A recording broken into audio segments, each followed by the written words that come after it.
Hello, thank you for joining us today in the session about the continued importance of engagement during COVID-19.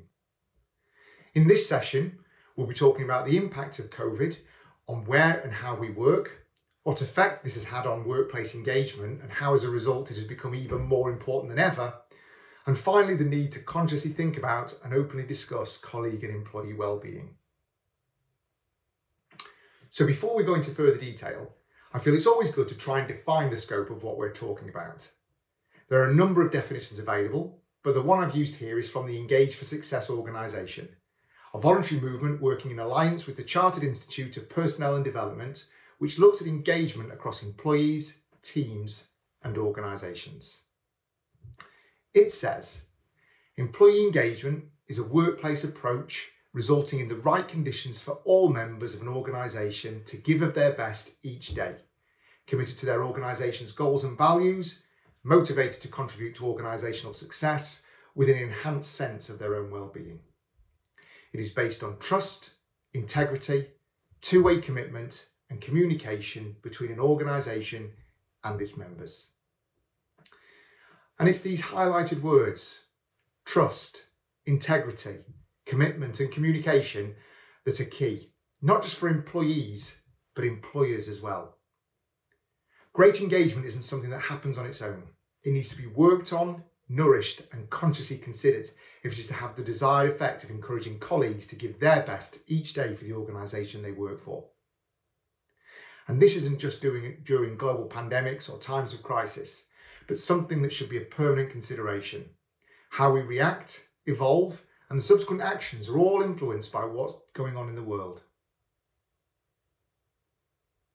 Pre-COVID-19, I think we all felt we had a good handle on our working habits, both in terms of how we personally wanted to work and felt productive, but also understanding the embedded culture of our workplaces.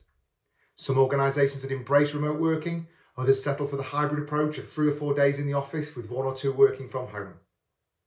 And some organisations may have also felt that they either couldn't or didn't want work to be done outside of the traditional office environment. Practically overnight, or at most within a week or 2, organisations and colleagues had their perceptions and preconceived ideas turned upside down. If you could work from home, that is what people were being told to do. Service desks, contact centres, functions and departments were spun up from remote locations, or as we would call them, home. And this happened at an unprecedented rate because it had to be done to keep colleagues safe, but would still enable organisations to function. Not everyone could work from home though, so as a result, workplaces put significant effort in to make their offices as safe as possible from the impact of the pandemic.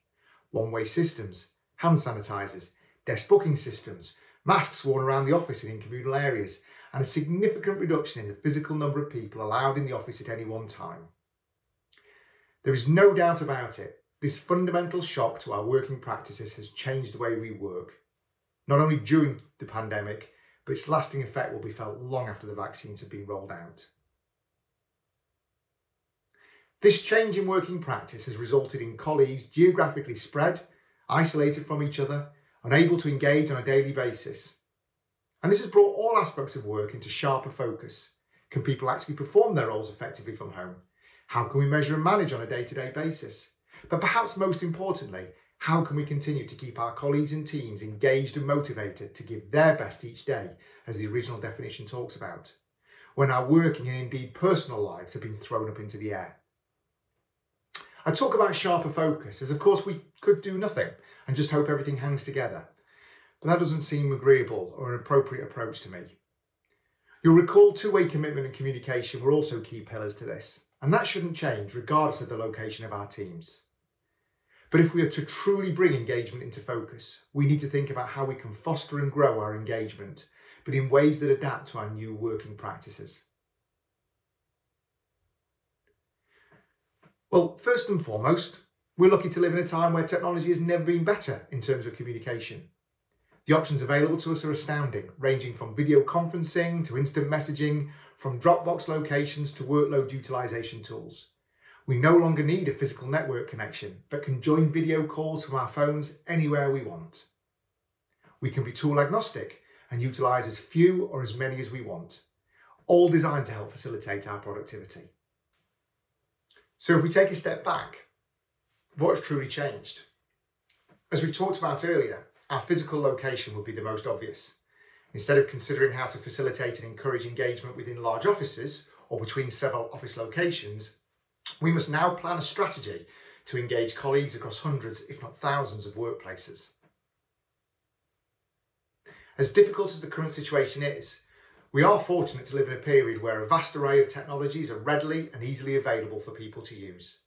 There still remains a valid place for the good old-fashioned conference call, especially if your broadband may be flaky at certain points during the day, but the prevalence of video conferencing capability spanning multiple devices allows visual contact which would have been impossible just a few short years ago.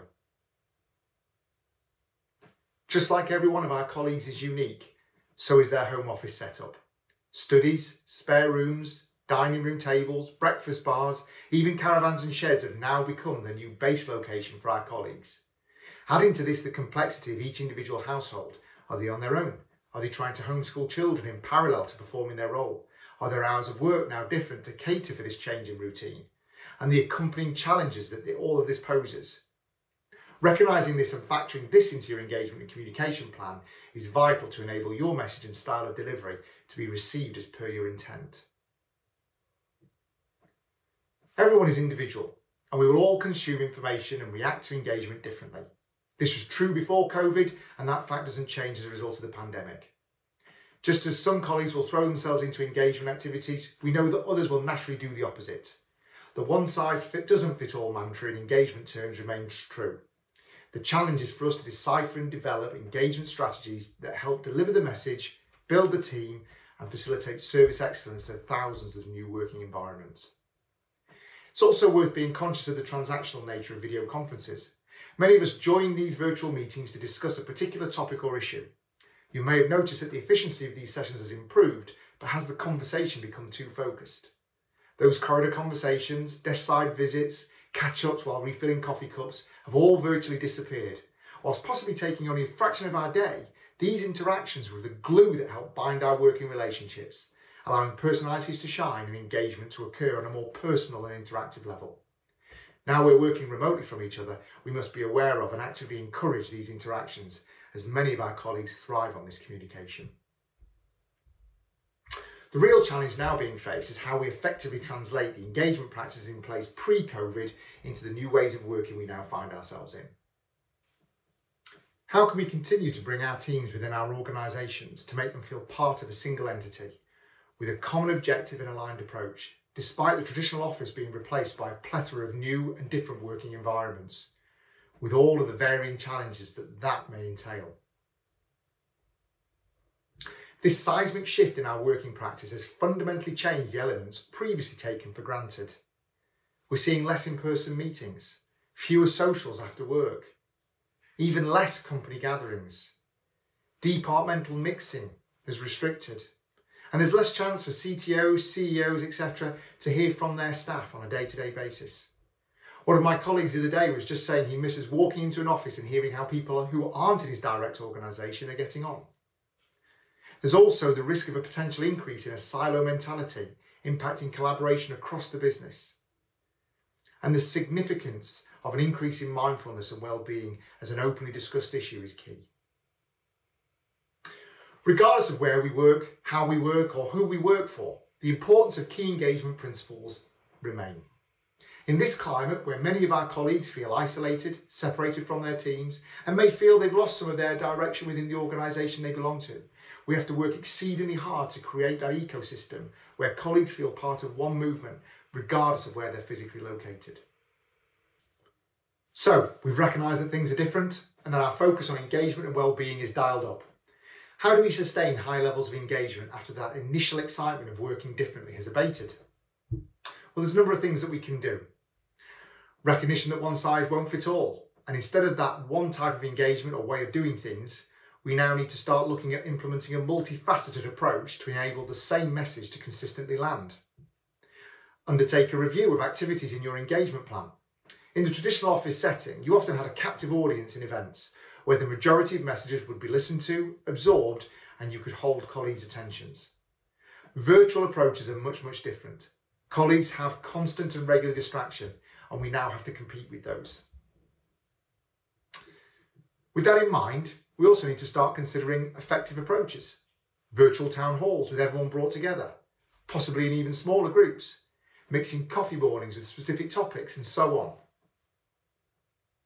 This is a new environment for everyone, so prepare for the unexpected.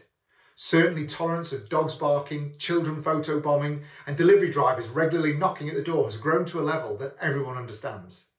But also don't be surprised if people open up quicker and more often than you may have anticipated. How you deal with these moments will also carry weight and impact.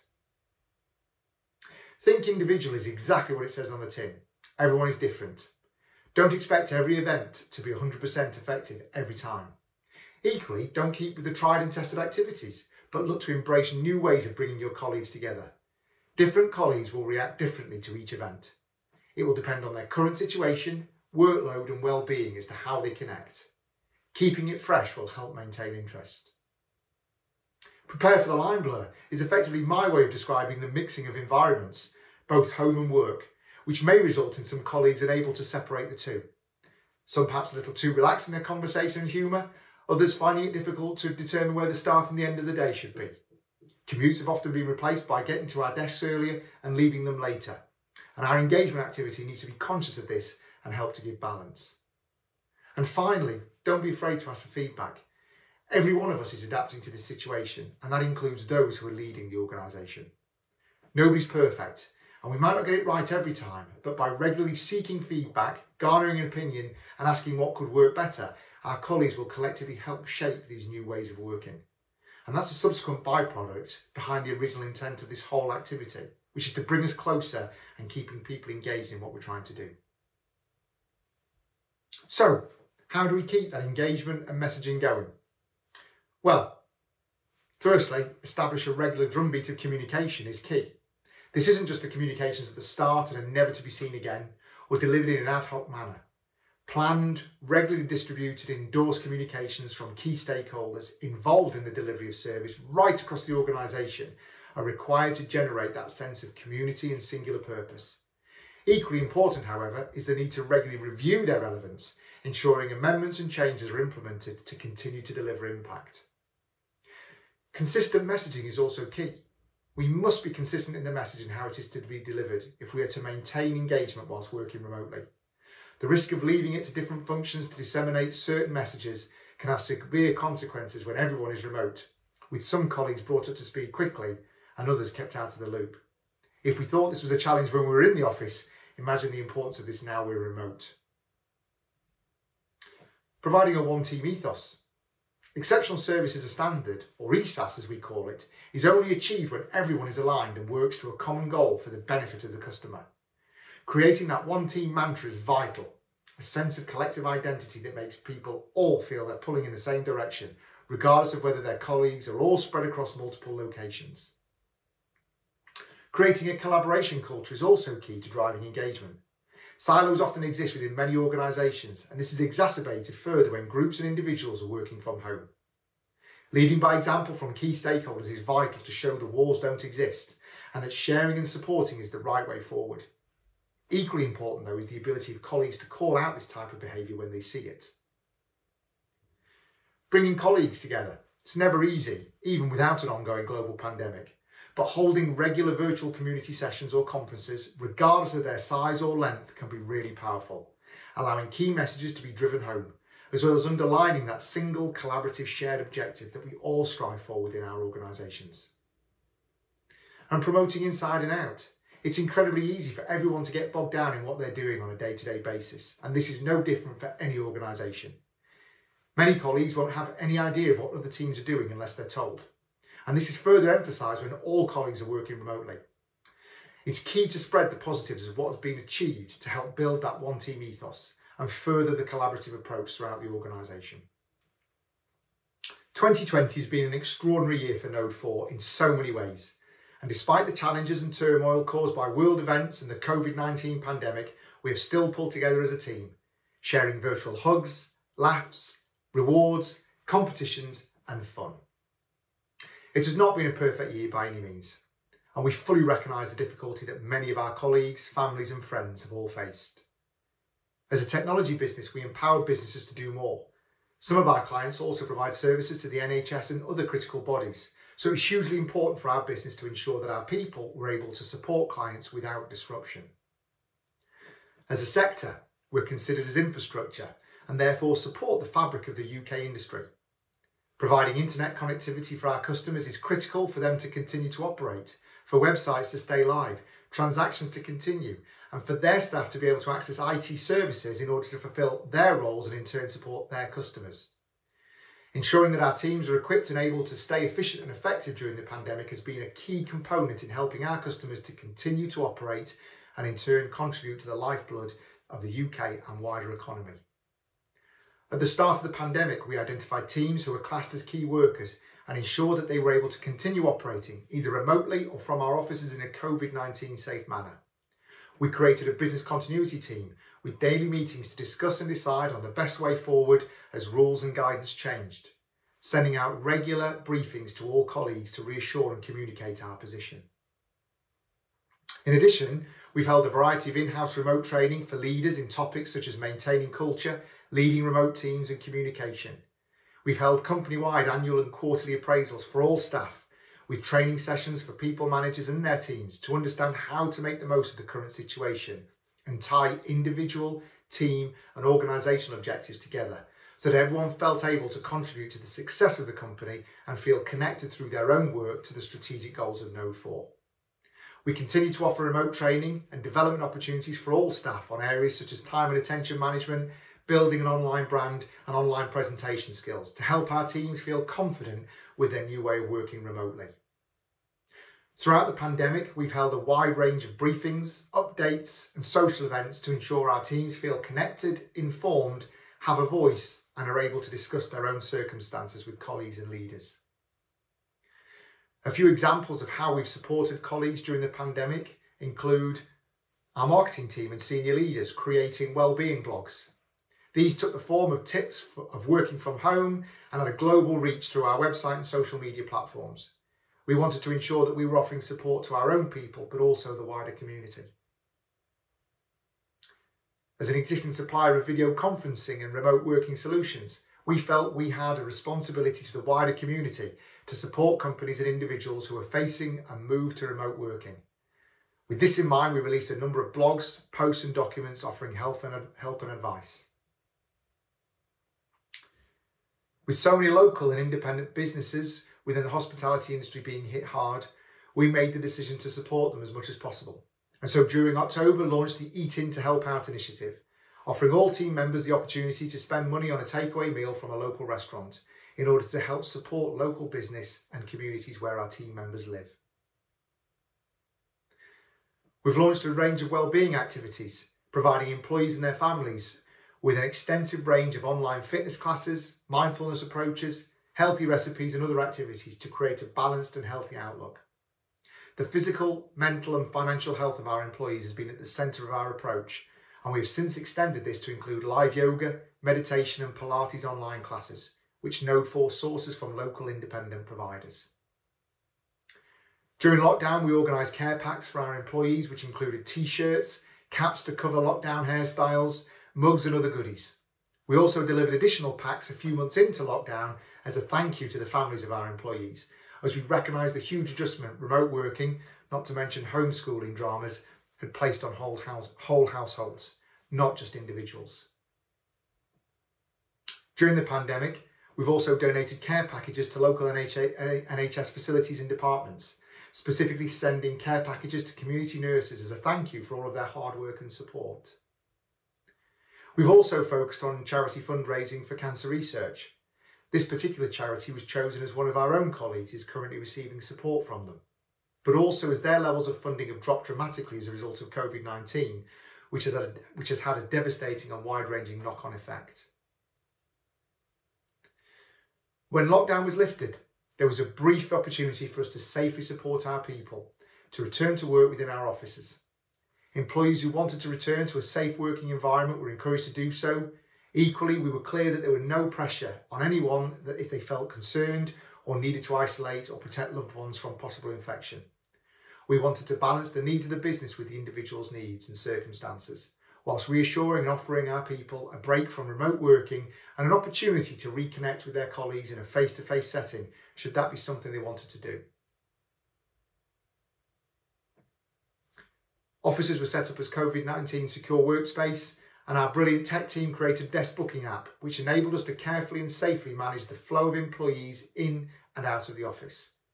Responding to the needs of our employees and creating an innovative solution, we were able to provide our people with a controlled and safe manner to return to the office, ensuring trust and transparency across all teams and locations, whilst ensuring we refrained from putting households at undue risk.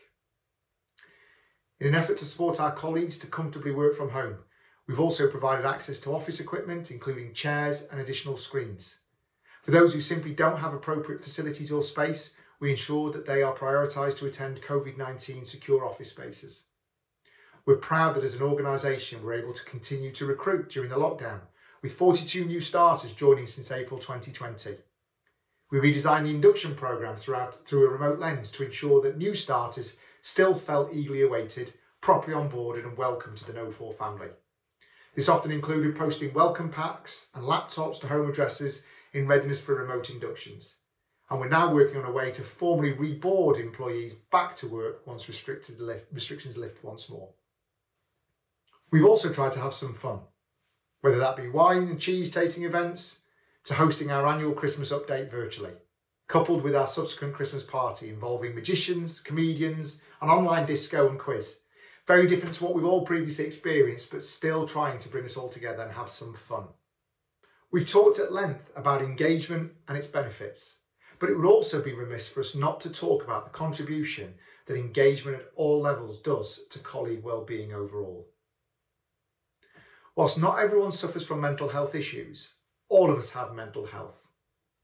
And positive employee wellbeing is proven to lower absences and reduce the number of sick days.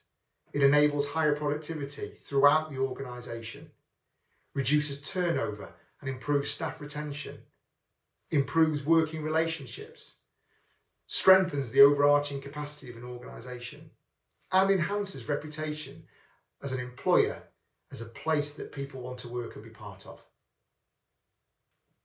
This year has been especially tough on people's well-being due to personal health, job uncertainty, loss of friends and family, or the inability to see close ones, living alone and unable to socialise, needing to balance homeschooling and all that entails with working, and heightened anxiety around the virus, and much, much more.